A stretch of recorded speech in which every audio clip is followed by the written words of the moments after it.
Hello everyone, in this video I'm going to show you how to send money from Cashapp to your Greendot account using a prepaid card. So let's get started. First open a Cashapp on your device. Once you're in, tap on My Cash tab at the bottom of your screen.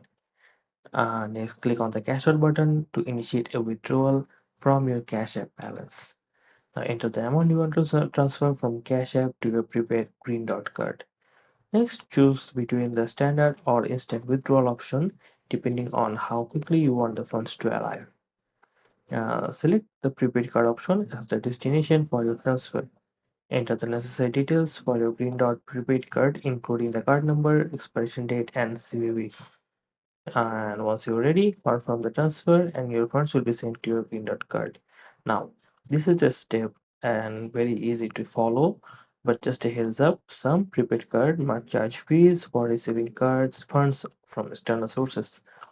So here's the lowdown here. So there is no direct way to transfer from Cash App to Green Dot. However, you could use a third-party service like PayPal to transfer money between the two accounts.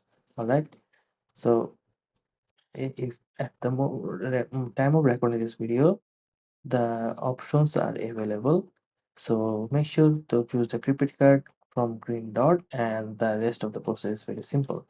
Like the tab steps I've entered are these ones, so follow them and you can easily withdraw money from Cash App to your Green Dot card.